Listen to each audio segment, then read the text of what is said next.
हमारे सभी सुनने वालों को चंचल वर्मा और बुआ का नमस्कार। नमस्कार। बुआ, आज के विषय बता देते हैं। अच्छा, बिल्कुल हम सीधे मुद्दे पर आ रहे हैं। वही तो मैं आश्चर्य लग रहा है कि भाई न बातचीत कोई, खैर यही बातचीत भी है, ये भी बहुत अच्छी बातचीत है कि बता दिया जाए क्या विषय है और कैसे हम कहानियों के संसार में घूमते हैं और घूमते रहे बचपन में। हाँ, और ये बहुत ज़रूरी भी होता है ना, कहानियों के जरिए बहुत सारी बातें सीखी जा सकती हैं जी। और ये जो कहानियों का दौर है बचपन से शुरू होकर हम जब तक बहुत बड़े होते हैं, बुजुर्ग हो जाते हैं, तब तक भी रहता है। तो जैसे जैसे उम्र बढ़ती है, जो कहानियों को देखने, सुनने, समझने का दायरा है वो बदलता रहता है। जी हाँ, हमारे साथी ने बड़ी प्यारी पंक्तियां लिखी हैं। छोटी सी बात, बातों का जादू, शब्द की रचना, मन हो जाए बेकाबू, कल्पना का सफर, कल्पक चालें, विश्वास, प्यार और भावना की बात कहानी के हर पल रंग भर डालें। दिन हो या रात, शाम हो या शहर, जिंदगी के पल पल को सींचती है कहानी, आंखों के सामने लाती है सब मंजर।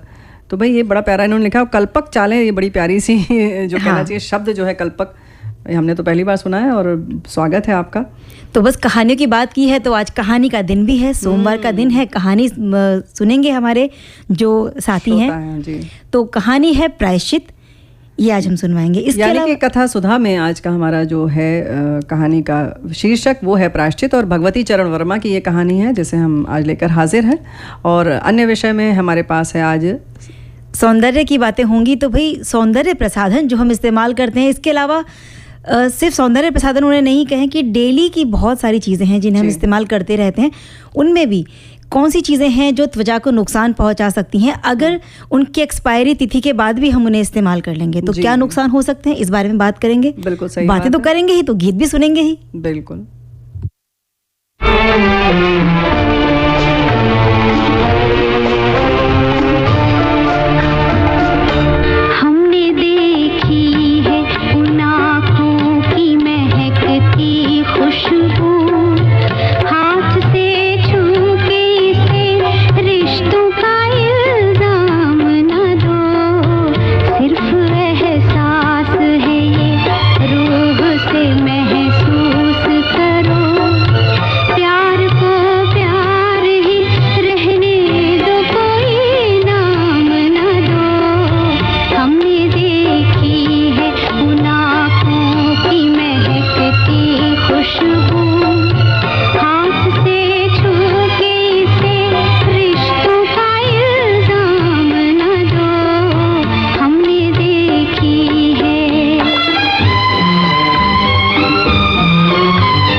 संसार में और हमारे साथियों को बहुत सारी अपनी पुरानी जो बचपन की कहानियां थी वो याद आ गई हैं। और होता भी यही है, कौन कौन सी कहानी हम सुनते थे, उनसे क्या क्या सबक मिलता था।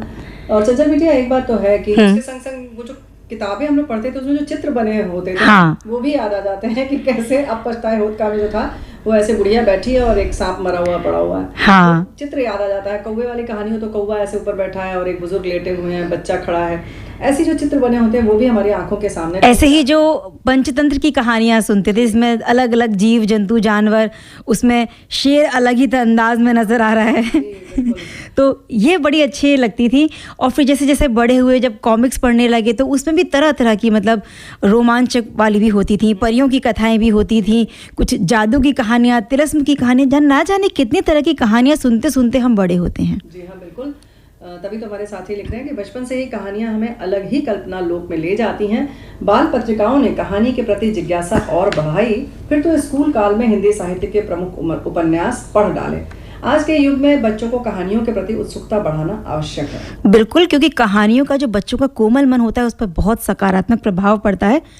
और बहुत जो बातें मुश्किल हैं, जिन्हें समझाना आसान नहीं होता शायद बच्चों के लिए कि हम उन्हें किस तरह से समझाएं, और बच्चे भी अपने लिए आसान रास्ता कहानियों में से ही ढूंढ लेते हैं इन बातों को समझने का। और ये जो पढ़ाने वाले शिक्षक हैं, माता पिता हैं, सभी कहानियों के या किस्सों के ज़रिए बच्चों को बहुत सारी बातें समझा देते हैं सरल ढंग से।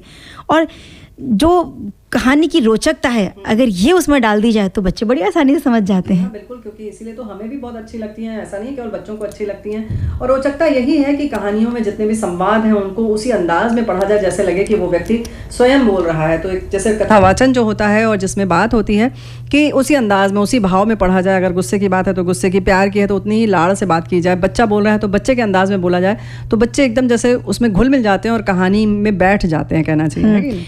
इसी तरह से हमारे एक सुनने वाले लिखते हैं कि कहानियाँ सुनाने से बच्चों की कल्पना शक्ति बढ़ती है, बच्चों में आगे के समय को ध्यान में रखकर सोचने की शक्ति बढ़ती है और शब्दों के माध्यम से वो अपनी नई नई दुनिया बनाने लगते हैं। वे कहानी के पात्रों की कल्पना कर लेते हैं और उनके बारे में ध्यान से सोचने लगते हैं। इस तरह कल्पनाशीलता बढ़ती है। और जो हम बात कर रहे थे ना रोचकता की, तो एक छोटा बच्चा है, उसे अगर हम शेर के बारे में बता रहे हैं तो हम एक चित्र भी दिखाएंगे और बताएंगे कि भाई शेर ऐसे दहाड़ता है, इतना बड़ा होता है, जंगल का राजा होता है। वहीं जब बंदर की बात करेंगे तो वो कैसा दिखता है। और इसी तरह से चित्र ना भी हो तो जब हम उस चीज़ को व्याख्या करते हैं तो बच्चा अपने आप वो चित्र बनाने लगता है। बिल्कुल सही बात है, और इसीलिए उनकी कल्पनाशीलता बढ़ती है। इसके संग संग एक बात और है कि बच्चे उसके बारे में और अधिक जानकारी पाने की कोशिश करते हैं। ये तो हो गई बड़ी रोचक बातें, लेकिन इतिहास की बातें हों जिसमें कि तारीख हो या कोई राजा का नाम हो, वो सब भी अगर कहानी के माध्यम से सुनाया जाए तो हमें लगता है, बताया जाए तो हमें लगता है लोग आसानी से समझ जाते हैं, बच्चे भी ख़ास तौर से। मतलब कोई भी ऐतिहासिक चीज़ वैसे भी देखा जाए तो कहते हैं ना, इतिहास जो होता है बड़ा बोरिंग होता है लेकिन अगर हम उसको कहानी के माध्यम से बना दें और कहीं ना कहीं उसमें और चीज़ें जोड़ दें, तो रानी का नाम हो, राजा का नाम हो, राजकुमार का नाम हो, राज्य का नाम हो, वो सब बड़ी आसानी से याद कर लेंगे और सन भी याद कर लेंगे। तो उनके पूरे साम्राज्य की जो बात है वो भी आसानी से याद की जा सकती है कहानी के माध्यम से। वो आप इतिहास की बात कर रहे हैं, तो जब हम घूमने फिरने जाते हैं, बच्चों को ले जाते हैं किसी किले में, तो वहाँ भी उन्हें समझा सकते हैं कि यहाँ इस तरह से राजा हुए, ये जब युद्ध हुए, लड़ाइयाँ हुई तो किस तरह से वो खंडहर बने, जगह कैसे ध्वस्त हुई, और क्या क्या उस ज़माने में की सजावट कैसे होते थे, कमरे कितने बड़े होते थे, किस तरह पर्दे लगाए जाते थे। और वो हर चीज़ हालांकि आज वैसी ही नहीं है, लेकिन बच्चों को हम जब बताएंगे तो वो अपने मन से ज़रूर कल्पनाएं करते हैं। और पढ़ना और कोई जब कहानी सुनाए बड़ा फ़र्क होता है। और दादी नानी जब भी कहानी सुनाने का नाम आए तो ज़रूर याद आ जाती हैं। बिल्कुल सही बात है, क्योंकि उनमें बहुत धैर्य होता है और बड़े प्यार से सुनाती हैं। कहीं बीच में बच्चे टोक टाक दें, या हम लोग भी टोक देते थे तो ऐसा नहीं था कि वो नाराज़ हो जाए, बल्कि कभी कह देती मतलब घुड़क देती थी पहले सुनो कहानी, और नहीं तो कभी कभी बीच में बता भी देती थी। और तो भाई कहानियों का संसार छोटा नहीं होता। हमारे साथी लिख रहे हैं कहानियों का छोटा संसार, भाई इनका छोटा संसार कहाँ होता है, ये तो ज़िंदगी के कैनवस पर बहुत बड़े असर डालने वाले हुआ करते हैं। यहाँ तक कि उनके मूल से लेखक भी प्रभावित हुआ करते हैं। तभी तो हम लोग इतने चाव से सुनते ही नहीं, अभी तो अपने जीवन की बहुतेरी कहानियाँ खुद गढ़ते भी हैं और जीवन भर उन्हें ही चरितार्थ करते रहने में लगे भी रहते हैं। अब ये बात अलग है कि उनके से कुछ एक पूरी होती हैं तो बहुतेरी अधूरी कागज़ों पर पड़ी रहती हैं, और हम कहीं तो व्यस्त हो किसी और योनि की कहानी लिख रहे होते हैं। ऐसे में कहानियों का कैनवास छोटा नहीं अपितु बहुत ही बड़ा है, जिसमें के मुंडमाल पहने हुए ही अपनी योनियों से इस संसार में गुजर रहे होते हैं। यहाँ ये बात अलग है कि ऐसे कहानियों के पूर्व प्रकाशन नहीं हुआ करते। तो भाई इन्होंने बिल्कुल अलौकिक दुनिया की बात कर दी कि उसके पूर्व प्रकाशन नहीं हुआ करते, क्योंकि इन्होंने योनि की बात कर दी, यानी कि पूर्व जन्म अगले जन्म की बात कर दी। तो बात बिल्कुल सही है, ये भी बहुत प्यार से आपने अपनी बात के माध्यम से ये बता दिया। और कहानियों का संसार ज़रूर छोटा नहीं है, लेकिन हम नन्हे मुन्ने जो हैं उनकी कहानियों की क्योंकि बात कर रहे थे, बस इसी संदर्भ में एक शीर्षक था। तो नन्हे मुन्नों की बात चली है तो नन्हे मुन्नों का ही गीत सुन लेते हैं।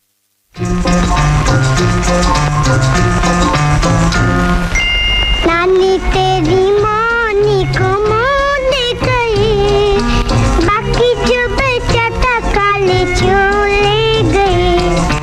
नानी तेरी मानी को मोने गए, बाकी जो बचा था काले चले गए।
तरह की। तो लड़कियों को परियों की कहानियां जिसमें गुड्डे गुड़ियां हो, ये कहानियां अच्छी लगती हैं। जो वहीं लड़के होते हैं जिसमें थोड़ा भूत हो, तिलस्म हो, ऐसा रोमांच हो, उनको वो कहानियां ज्यादा तो अच्छी नहीं लगता कि लड़के चोरी चोरी परी वाली भी पढ़ते हैं होंगे? हमें तो यही लगता है।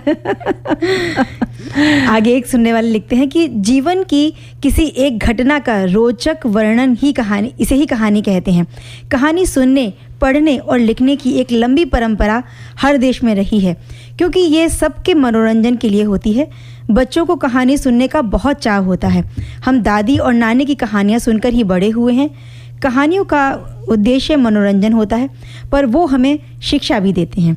कहानी लेखन के लिए या तो ढांचे के आधार पर, चित्र के आधार पर और रूपरेखा के आधार पर कहानी लिखी जा सकती है। बिल्कुल सही बात है कि ये जो बच्चों का कोरा मन होता है, जाहिर है कि हम सब जानते हैं कि कच्ची मिट्टी की तरह होते हैं, उन्हें जैसे ढालो, जिस सांचे में ढालो ढल जाते हैं। तो अब ये कहानी सुनाकर हम बड़े कोशिश करते हैं कि बहुत मुश्किल चीज़ें जो है बड़ी, वैसे देखा जाए तो जो भी जीवन से जुड़ी बातें होती हैं, आचार व्यवहार, नियम कानून, अनुशासन की बात हो, है ना, तो बड़ी नीरस लगती हैं। ऐसे लगता है कि अच्छा ये नहीं करना है, वो नहीं करना है, ऐसा नहीं करना है। लेकिन अगर हम कहानी के माध्यम से बताते हैं तो बड़े प्यार से ये मीठी गोली की तरह अंदर चली जाती हैं।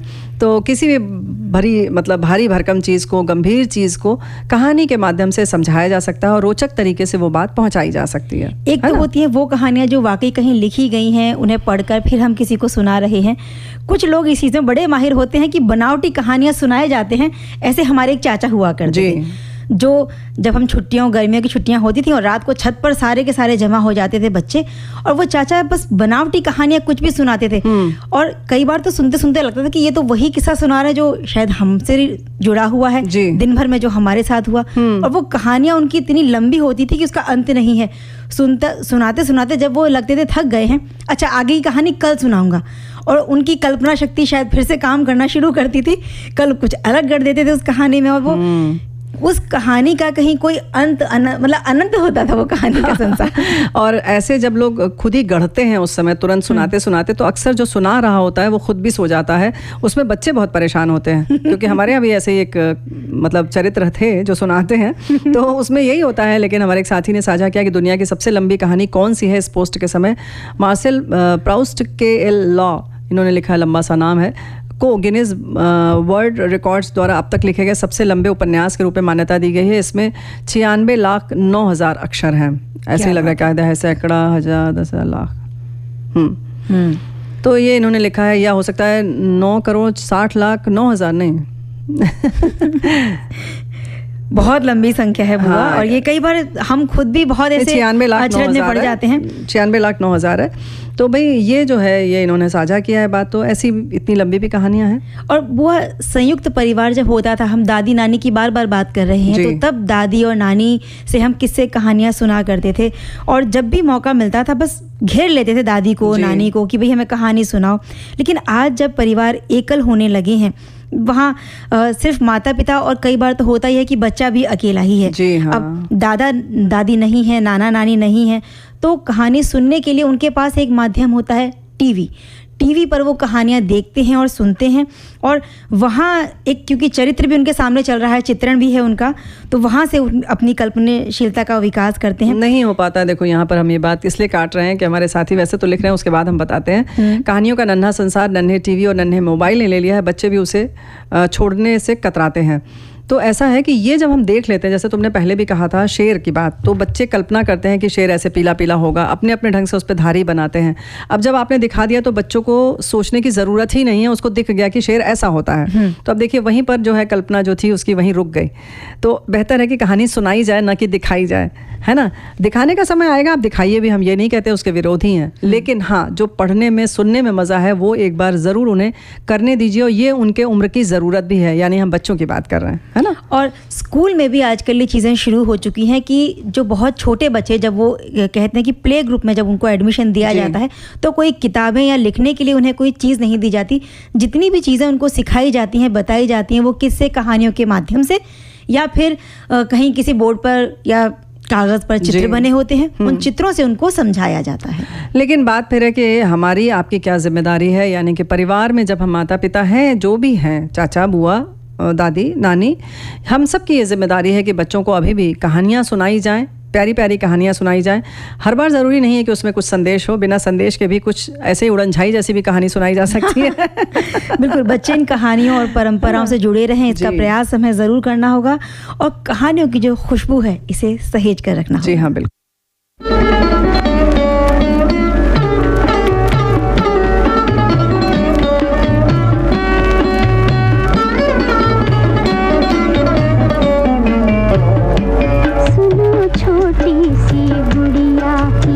लंबी कहानी सुनो, छोटी सी गुड़िया की लंबी कहानी, जैसे तारों की बात सुने रात सुहानी, सुनो छोटी सी गुड़िया की कहानी।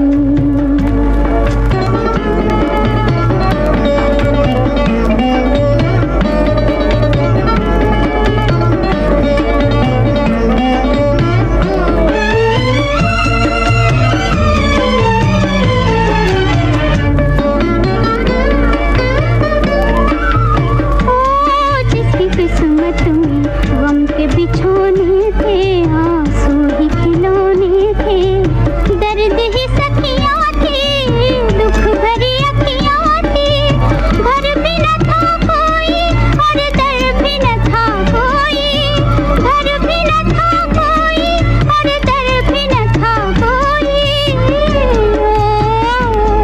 और दर भी न था कोई। भरे आंचल में हम छुपाए आँखों में पानी, सुनो छोटी सी गुड़िया की लंबी कहानी, सुनो छोटी सी गुड़िया की कहानी।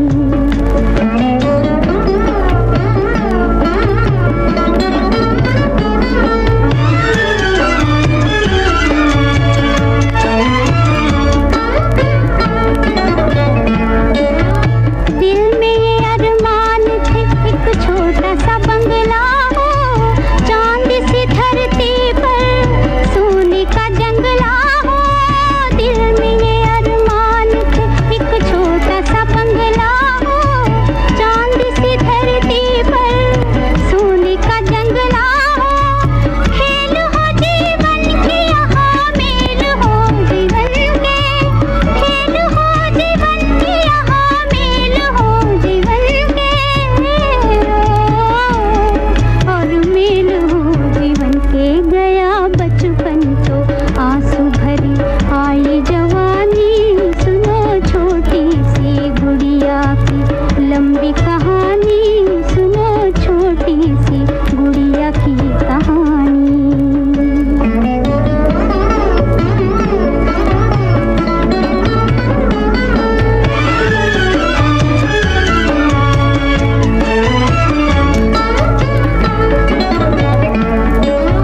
चांद का डोला हो और बिजली का बाजा हो, डोले में रानी हो और घोड़े पे राजा हो। चांद का डोला हो और बिजली का बाजा हो, डोले में रानी हो और घोड़े पे राजा हो। प्यार के रस्ते हो और फूल बरसते हो, प्यार के रस्ते हो और फूल बरसते हो, और फूल बरसते हो। बनना चाहती थी एक दिन वो तारों की रानी, सुनो छोटी सी गुड़िया की लंबी कहानी, सुनो छोटी सी गुड़िया की कहानी।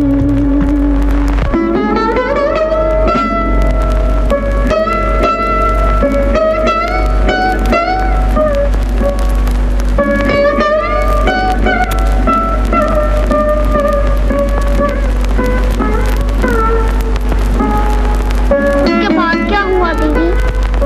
उसके बाद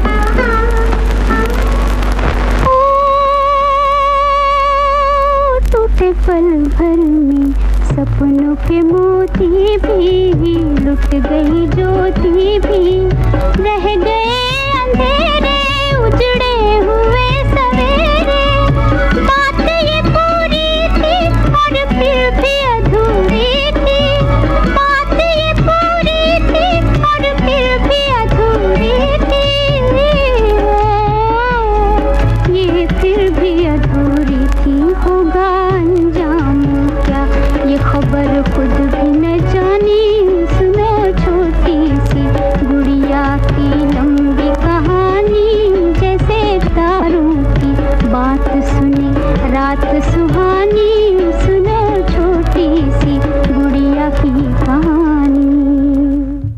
बात कहानी की है बुआ, तो जी। आपसे एक सवाल पूछा है हमारे सुनने वाले ने। ये लिख रहे हैं कि बचपन से सुनते आए हैं कि दिन में कहानी सुनाने से मामा रास्ता भूल जाता है। क्या सच्ची में ऐसा होता है? देखो, तुम्हारा नाम भी इसमें लिखा है, ये ऐसे तुम नहीं कह सकती कि हमसे पूछा जा रहा है। लेकिन हाँ भाई, है कि अक्सर हम इन विषयों पर बहुत विचार करते हैं, तो हम बता सकते हैं। हमें ऐसा लगता है कि बच्चे वैसे कहानी की जब बात होगी तो पूरे दिन जिद करते रहेंगे, तो जाहिर है नानी परेशान हो जाएंगी, दादी परेशान हो जाएंगी। तो सबसे ज़्यादा प्यार बच्चों को अपने मामा से होता है, तो कह दिया था देखो मामा रास्ता भूल जाएंगे, फिर मामा घर नहीं आ पाएंगे। तो कहानी जो है सब चीज़ का समय निर्धारित हो, रात में ही सुनी जाए, इसलिए ये सब शायद बनाया गया है। और बहुत सारी ऐसी चीज़ें हैं जो लगता है कि कहीं ना कहीं मतलब कुछ अजीब सा अंधविश्वास है, उसमें ऐसा नहीं है, कुछ कुछ सामाजिकता भी जुड़ी हुई है। तो ये बच्चों को टालने के लिए कह दिया। हाँ, मतलब ये समझदारी की बात है कि हर वक्त कहानी न सुनते रहें, बाकी काम करें। और घर वाले जो हैं, बड़े बुजुर्ग जो सुनाते हैं कहानी, वो भी भाई कहीं ना कहीं व्यस्त रहते हैं, हर वक्त तो सुना नहीं सकते, तो उनका क्या होगा। और तो बस इसीलिए अब एक अंतराल का वक्त हो चला है। अंतराल के बाद हम फिर मिलेंगे।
विविध भारती परिसर में चल रहा है कार्यक्रम सखी सहेली, और अंतराल के बाद हम फिर हाजिर हैं। जी हाँ, और लेकर हाजिर हैं कहानी में, कथा सुधा में कहानी प्रायश्चित, भगवती चरण वर्मा की ये कहानी सुनते हैं।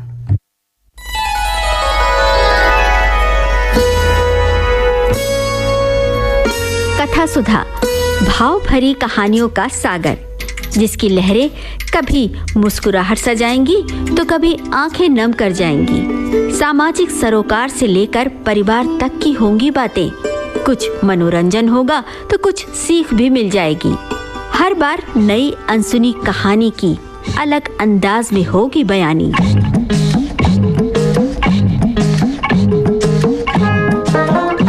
कहानी की मौलिकता बनाए रखते हुए श्रोताओं के लिए कार्यक्रम रोचक और सुगम हो, इसलिए कहानी में थोड़े बहुत बदलाव किए गए हैं।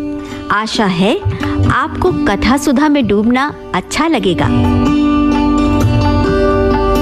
आज कथा सुधा में सुनते हैं भगवती चरण वर्मा की कहानी प्रायश्चित।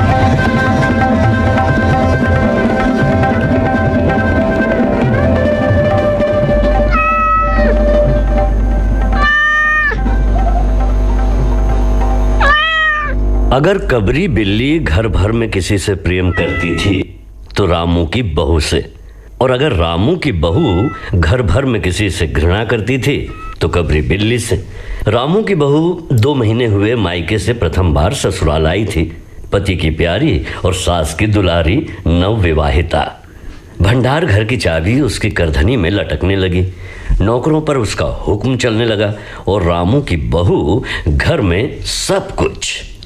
सास जी ने माला ली और पूजा पाठ में मन लगाया, लेकिन ठहरी बालिका कभी भंडार घर खुला हुआ है तो कभी भंडार घर में बैठे बैठे सो गई।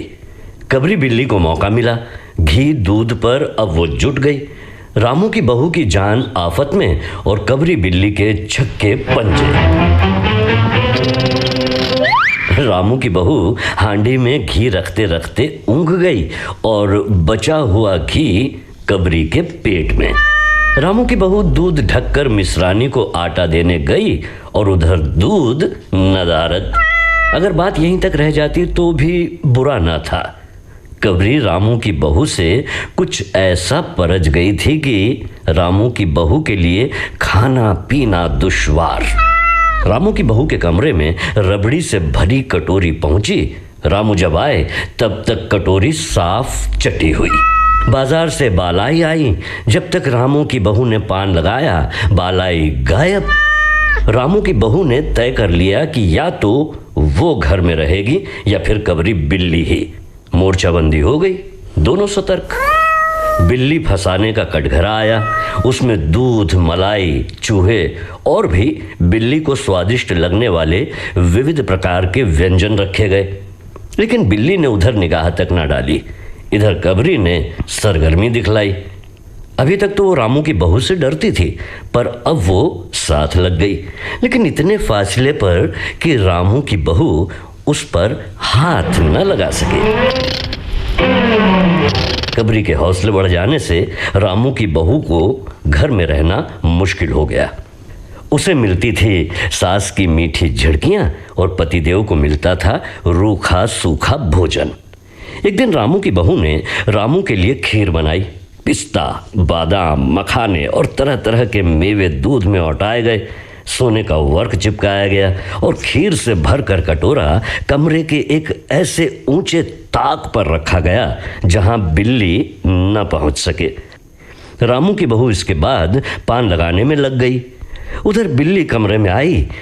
ताक के नीचे खड़े होकर उसने ऊपर कटोरे की ओर देखा, सूंघा, माल अच्छा है, ताक की ऊंचाई अंदाजी। उधर रामू की बहू पान लगा रही थी। पान लगाकर रामू की बहू सास जी को पान देने के लिए चली गई और कबरी ने छलांग मारी। पंजा कटोरे में लगा और कटोरा झंझनाहट की आवाज के साथ फर्श पर। आवाज रामू की बहू के कान में पहुंची। सास के सामने पान फेंक कर वो दौड़ी। क्या देखती है कि फूल का कटोरा टुकड़े टुकड़े, खीर फर्श पर और बिल्ली डटकर खीर उड़ा रही है। रामू की बहू को देखते ही कबरी चंपत। रामू की बहू पर खून सवार हो गया। न रहे बांस, न बजे बांसुरी। रामू की बहू ने कबरी की हत्या पर कमर कस ली। रात भर उसे नींद ना आई। किस दाव से कबरी पर वार किया जाए कि फिर जिंदा न बचे, यही पड़े पड़े सोचती रही। सुबह हुई और वो देखती है कि कबरी देहरी पर बैठी बड़े प्रेम से उसे देख रही है। रामू की बहू ने कुछ सोचा, इसके बाद मुस्कुराती हुई उठी। कबरी रामू की बहू के उठते ही खिसक गई। रामू की बहू एक कटोरा दूध कमरे के दरवाजे की देहरी पर रख कर चली गई। हाथ में पाटा लेकर वो लौटी तो देखती है कि कबरी दूध पर जुटी हुई है। मौका हाथ में आ गया। सारा बल लगाकर पाटा उसने बिल्ली पर पटक दिया। कबरी न हिली, न डुली, न चीखी, न चिल्लाई, बस एकदम उलट गई। आवाज जो हुई तो मेहरी झाड़ू छोड़कर, मिश्रानी रसोई छोड़कर और सास पूजा छोड़कर घटना स्थल पर उपस्थित हो गई। रामू की बहू सर झुकाए अपराधी की भांति बातें सुन रही है। हैं? ई का हुआ? हाय राम, दैया रे दैया, बहू जी, हमका तो लागत है बिल्ली मर गई। हैं? लागत का है, सच्चो मर गई। हाय, हत्या का पाप बहू पे चढ़ गया। अम्मा जी, माँ जी, ये तो गजब हुई गवा।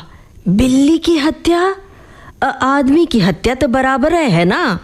हम तो रसोई न बनावेंगे अब, बल्कि हम तो रसोई में पैरों न धरेंगे जब तक बहू के सिर हत्या का पाप रहेगा। हाँ, कहती तो ठीक हो तुम सब।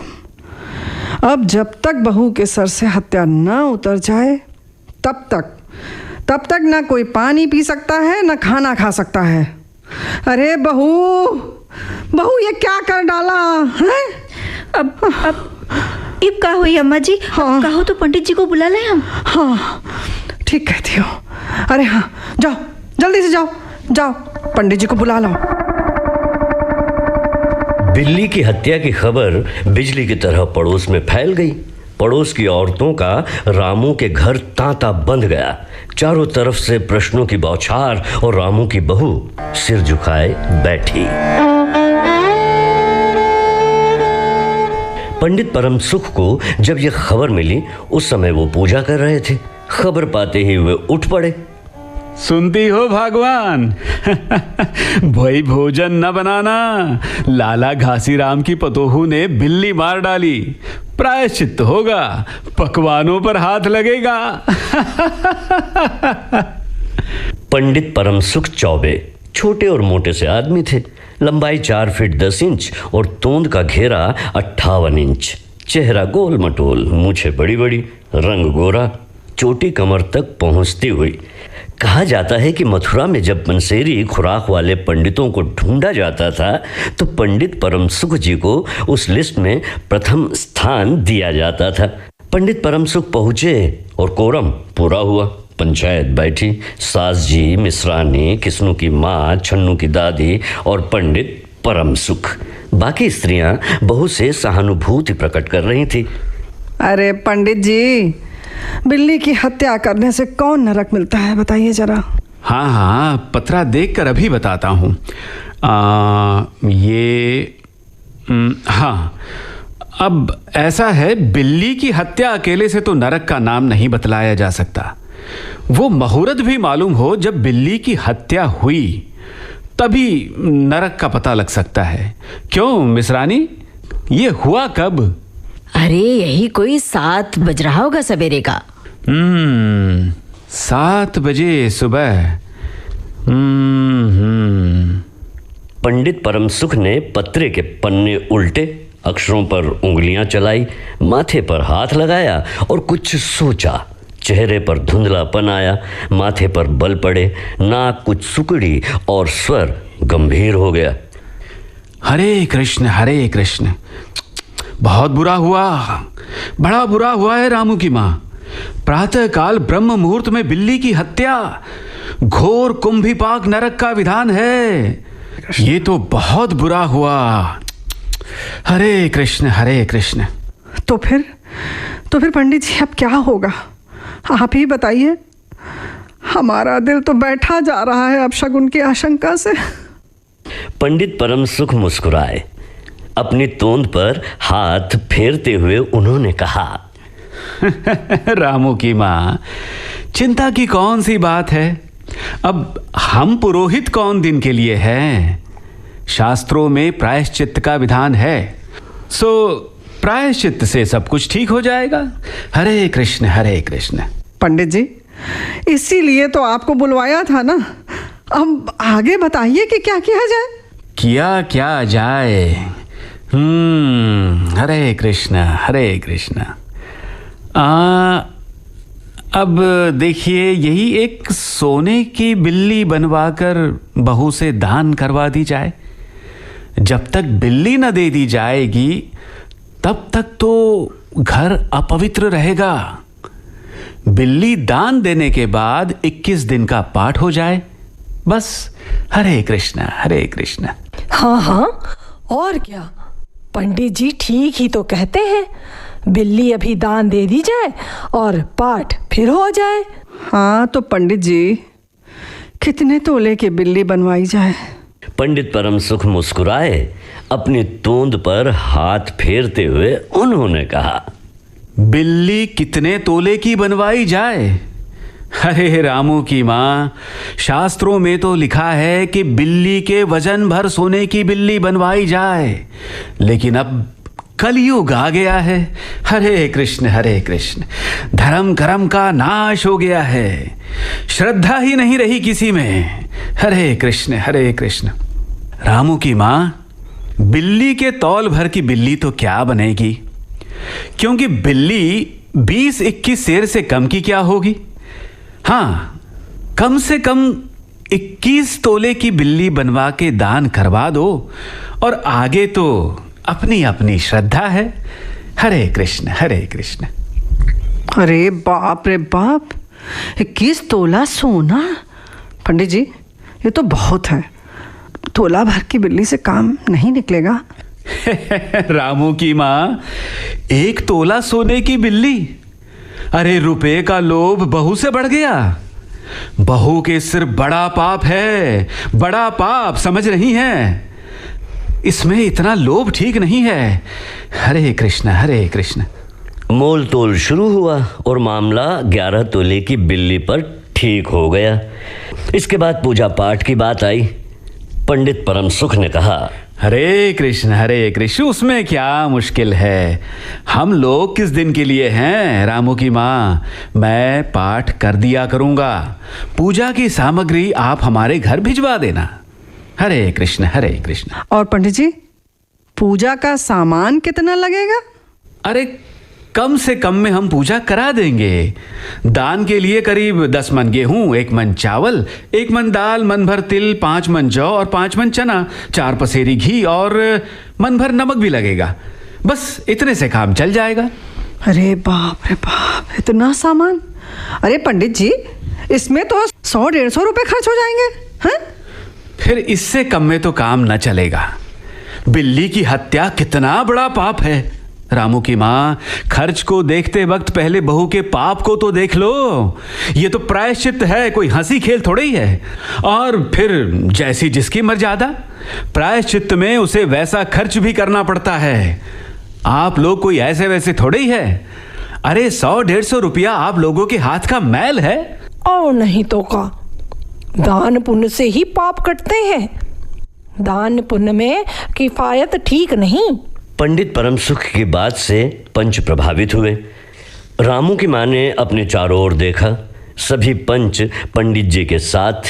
पंडित परम सुख मुस्कुरा रहे थे। उन्होंने कहा, रामू की माँ, एक तरफ तो बहू के लिए कुंभीपाक नरक है और दूसरी तरफ तुम्हारे जिम्मे थोड़ा सा खर्चा है, सो उससे मुंह ना मोड़ो। हरे कृष्ण। सही कहा पंडित जी। अब तो जो नाच नचाओगे, नाचना ही पड़ेगा। रामू की माँ, ये तो खुशी की बात है। अगर तुम्हें यह अखरता है तो ना करो, मैं चला। अरे पंडित जी, अरे आपके पैर पकड़ती हूँ भाई। अब जमकर आसन जमाइए, बताइए और क्या करना है? 21 दिन के पाठ के 21 रुपए। अच्छा। और 21 दिन तक दोनों बखत 5-5 ब्राह्मणों को भोजन करवाना पड़ेगा।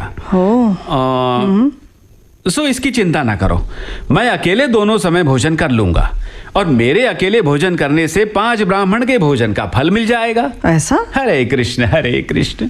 हाँ, ये तो पंडित जी ठीक है कहते हैं। पंडित जी के तोन तो देखो। अच्छा, तो फिर प्रायश्चित का प्रबंध करवाओ। रामू की माँ, 11 तोला सोना निकालो, मैं उसकी बिल्ली बनवा लाऊं। 2 घंटे में मैं बनवा कर लौटूंगा। तब तक सब पूजा का प्रबंध कर रखो। और देखो, पूजा के लिए। पंडित जी की बात खत्म भी ना हुई थी कि मेहरी हाँफती हुई कमरे में घुस आई और सब लोग चौंक उठे। अरे अम्मा जी, हाँ, ये तो क्या हुआ? बोलो तो। अरे हुआ का? बताए अम्मा जी, वो बिल्ली जिंदा थी, उठ के भाग गई। क्या? बिल्ली भाग गई? हरे कृष्ण।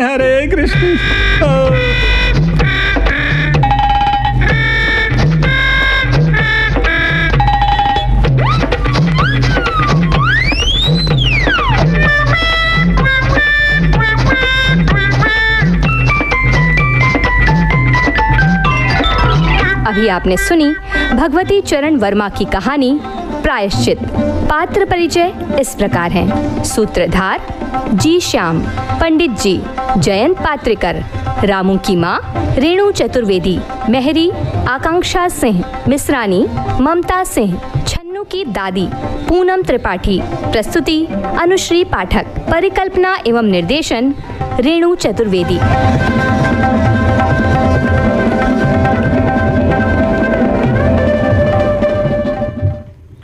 अभी श्रोता सुन रहे थे कहानी प्रायश्चित। जी हाँ, और प्रायश्चित बहुत सारे समय पर होता है और भी समय पर होता है जब हम गलत सौंदर्य प्रसाधनों का इस्तेमाल कर लेते हैं। लेकिन बेहतर हो हम एक गीत सुनते हैं, फिर आगे बढ़ते हैं, है ना?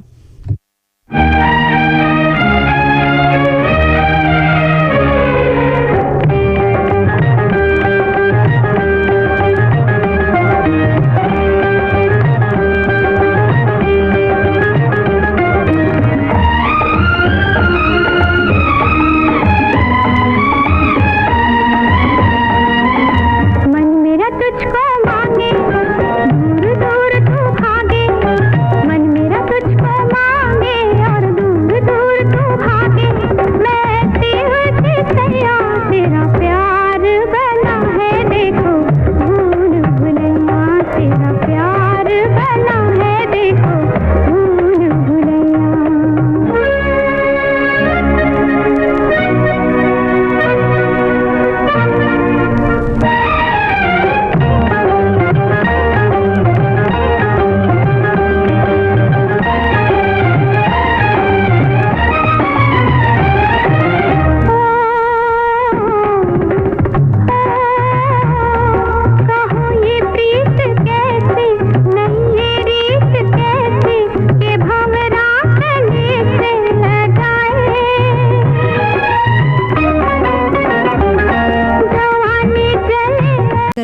को इस्तेमाल करना छोड़ सकते कभी कभी खुशबू की जगह कोई खुशबू नहीं आती है, बदबू नहीं भी आ रही है, तो आपको समझ में आ जाएगा कि इसमें कुछ भी पहले जैसी वो खुशबू, वो ताजगी नहीं रह जी। गई, तो भी उसका प्रयोग बंद कर दें। लेकिन फिलहाल हम गीत सुनाना नहीं बंद करेंगे। रुक जा ओ जाने वाली रुक जा, मैं तो राही तेरी मंजिल का, नजरों में तेरी मैं बुरा सही, आदमी बुरा नहीं मैं दिल का, आदमी बुरा नहीं मैं दिल का।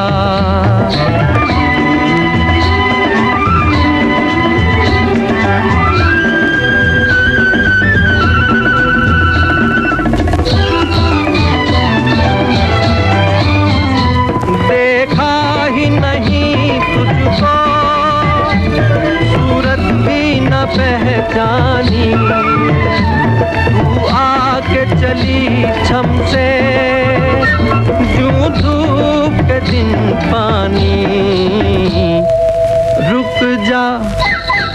रुक जा ओ जाने वाली रुक जा, मैं तो राही तेरी मंजिल का, नजरों में तेरी मैं बुरा सही, आदमी बुरा नहीं मैं दिल का, आदमी बुरा नहीं मैं दिल का।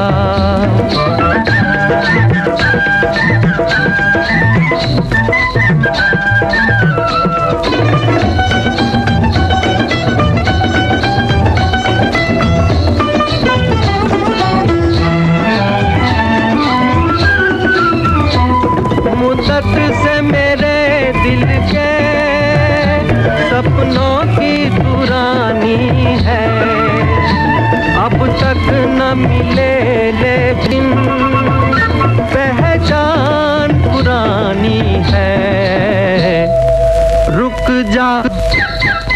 रुक जा ओ जाने वाली रुक जा, मैं तो राही तेरी मंजिल का, नजरों में तेरी मैं बुरा सही, आदमी बुरा नहीं मैं दिल का, आदमी बुरा नहीं मैं दिल का। हुआ रुकने का कोई कितना भी आग्रह करे हम रुक नहीं पाएंगे, क्योंकि घड़ी की सुइयां तो इशारा कर रही हैं। लेते हैं विदा चंचल वर्मा और बुआ का नमस्कार।